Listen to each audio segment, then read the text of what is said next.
Good morning. How is everybody today? I would like to thank all of you for inviting me to say a few words today at the 50th anniversary of Monticello Independence Day celebration. I would like to congratulate all of you who will soon become the newest U.S. citizen. When I first heard the list of important global leaders who have spoken at this magnificent event, like President Bush, Colin Powell, Madeleine Albright, I was very intimidated. They are all inspired leaders, but frankly, none of them was very good on balance beam. Then when I heard that I would be the first athlete to ever speak on this important and inspiring day, I thought, well, it's about time. After researching the life of Thomas Jefferson, I found a couple of things that we had in common. For one, he admired balance. Second, he professed the virtues of health and fitness. With regard to balance, one of Jefferson's most lasting reforms as a legislator was to introduce a workable balance of powers into the structure of the U.S. government.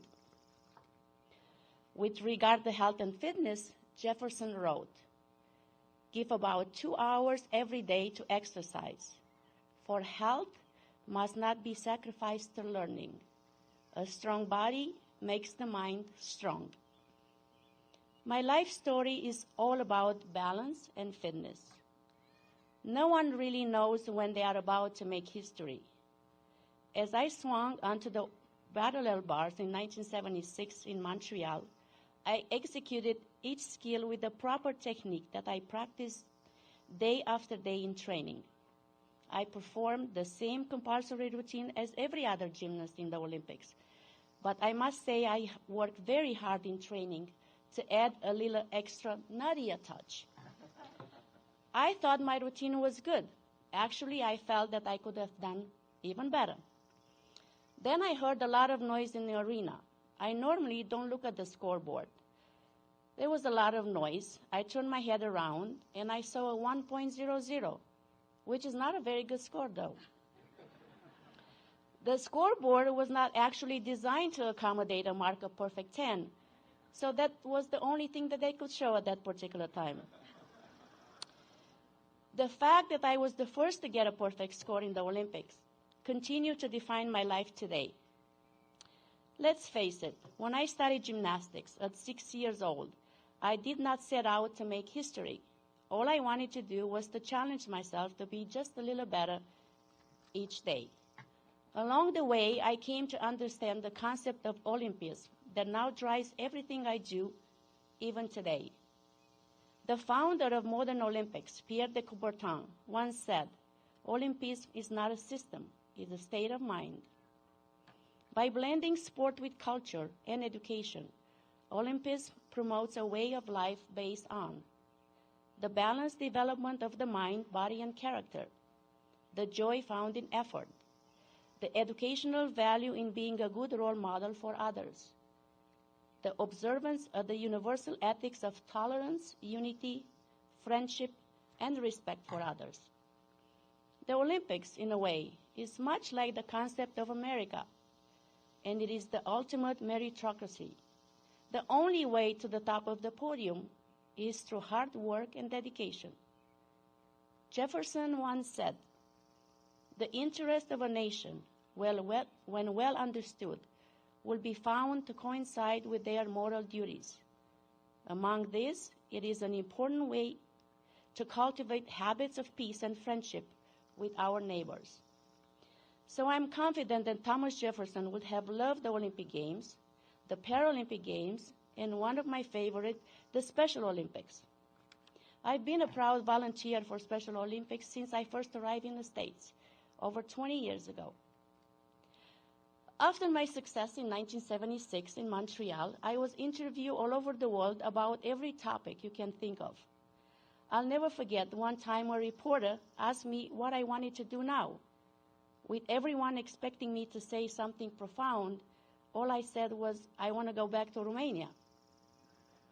Of course, if I had grown up in America, I probably would have said, I want to go to Disneyland. Some of you may remember me from 1976 games. I was a little girl with a brunette ponytail flipping around on a beam and uneven bars.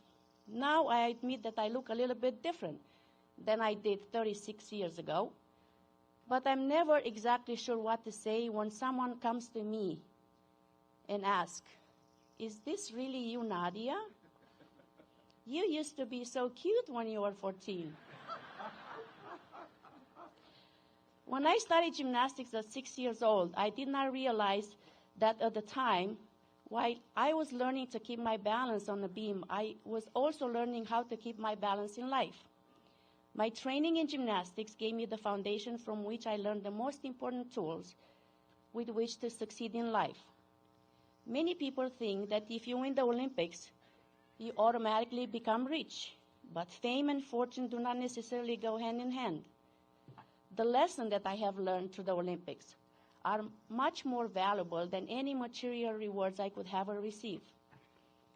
Like many of you, I always wanted to come to America, the land of opportunity. But many of us learned very quickly that the streets are not paved with gold. Or as we say in Romania, even in America, not every dog has a pretzel on his tail. One thing that we have come to appreciate about the United States is the true concept of freedom.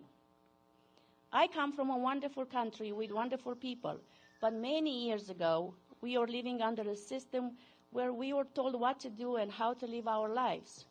Romania is different now, and I'm happy to go back many times each year to reconnect with my family and friends and continue to do projects with my foundation. All of us here today come from many different countries, but we all have something very important in common. We will never take our freedom for granted. In America, we all have the opportunity to write our own story.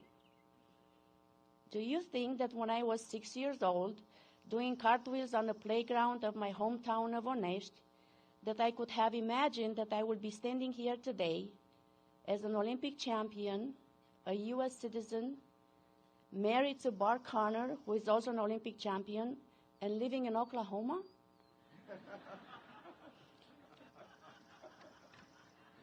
Why Oklahoma? What a country.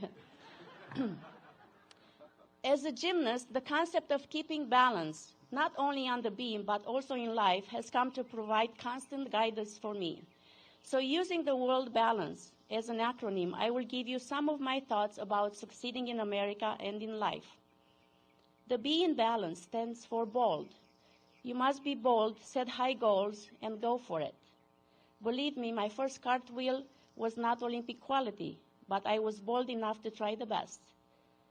The A in balance stands for agility. It is important to be agile, flexible, and be willing to make changes to improve. The L in balance stands for love. In order to be great at anything, you must love the process. If you can focus on the process, on day-to-day improvement, the results will take care of themselves. The other A in balance stands for accountability. Our freedoms come with some responsibility. Top citizen leaders are more likely to be self-motivated people who take ownership of their successes and challenges. The N in balance stands for now.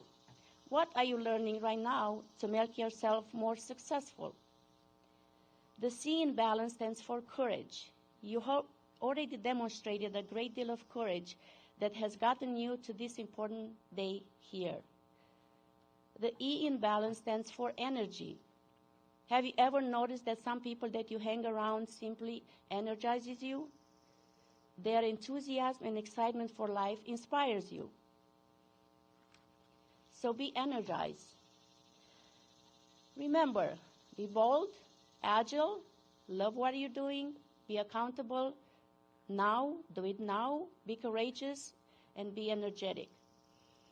As a fellow naturalized U.S. citizen, I encourage you to continue to balance your new freedoms with your new responsibilities as Americans. And I hope that you all get perfect 10s in your life as a U.S. citizen. Welcome to Team USA.